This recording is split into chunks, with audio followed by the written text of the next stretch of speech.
So here, Byron on the rooftop. We're sweeping chimneys in London, and Josh is down low.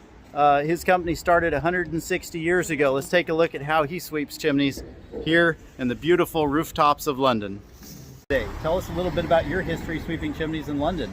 Well, I'm coming up to 19 years sweeping chimneys in London. That's been a lot of chimneys, I think 30,000 or so. And your family has done this for a long time. Yeah, our business started in 1860 in London. Yeah, so we had a lot of chimney sweeps. You're a London. genuine chimney sweep from London. I still am, yeah. Well, I'm proud to know you. This is great. And what are we going to do today? We're going over there. Okay. We're going to sweep 7 chimneys and integrity test 7 chimneys in there. Welcome to London, the map of the old city centre, Buckingham Palace, Hyde Park, and we're going to be just off of here near Regents Park. Hello, I'm Tom and I work on the Chimneys of London. This is a Victorian era house, so the people that own the house wouldn't come normally down here because this is where the servants would cook the food. So we have a pantry down there where they keep all the food because it's underground, so it's colder. So they put all the meat and everything there and keep it fresh. And then also have the cooking fire right here. All right, this is for the kitchen fireplace. All right, go.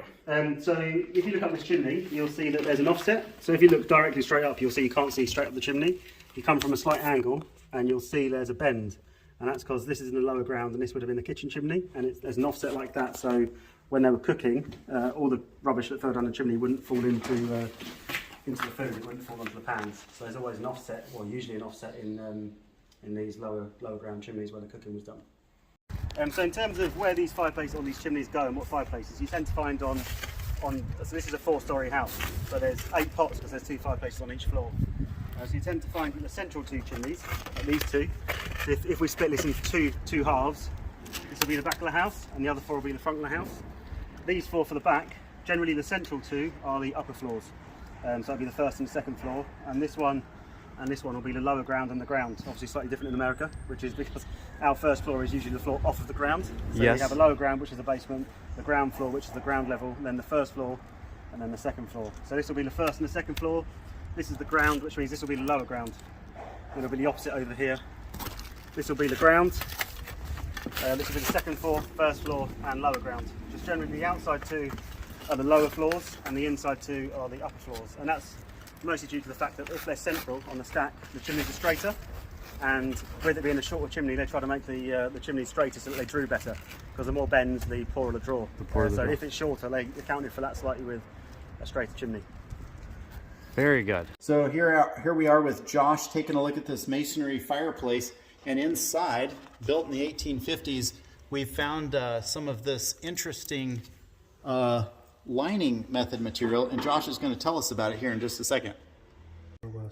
Yeah, this is good. So this material here is a lining that is used. Tell us a little bit about this material from the research you found here. This looks like straw, but in a lot of old buildings they use unusual mixes like horsehair and cow dung. There's a material even used now, recommended by the Society of Protection of Ancient Buildings, which is a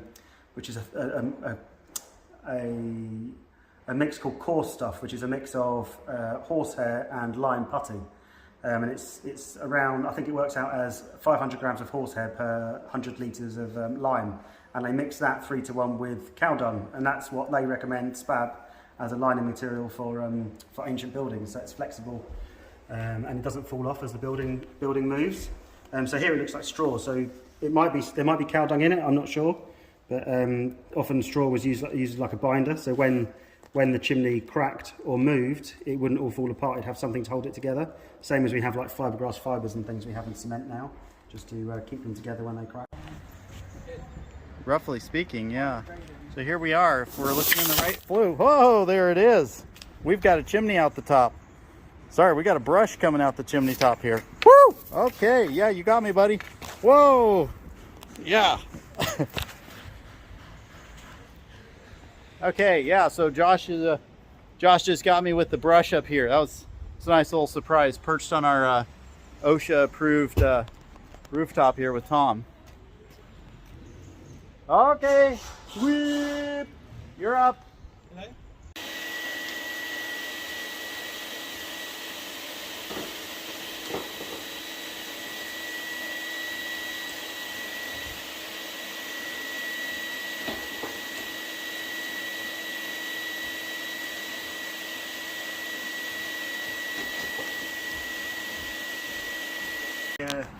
All right, Josh, so what are we doing here? We got a smoking chimney pot. We're on top of this house, and you got a plastic bag.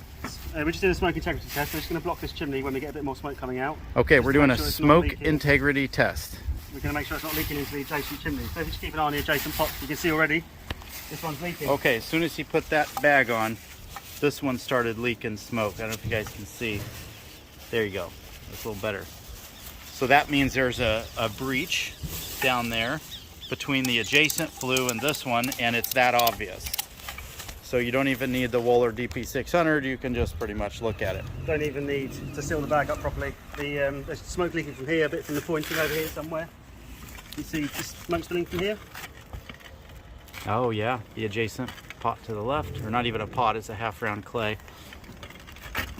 So we've got quite a bit coming out of there. So this, so you're gonna have to tell the customer that this flue does not have the ability to contain. It's not sound. So it needs relining if they want to use it, because we've got leaks into this chimney and leaks into this chimney. So we are going to be testing both this one and that one. So we already know these ones aren't going to pass.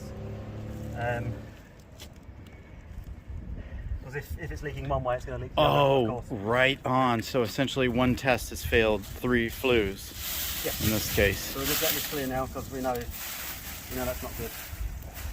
So essentially all I wanted to establish in here is that this complete renovation, I just wanted to know if the chimneys needed lining or not, or if they can be used in their current state. They definitely can't be used. So we're going to put a camera down just to make sure a liner can be fitted. Okay. But there's not much point in doing much else with the integrity test. Okay. Because it's leaking. Well, if you enjoyed today's Byron on the Rooftop, I hope you'll like and subscribe. We'll keep feeding the Google monster as we look at the chimneys of Europe.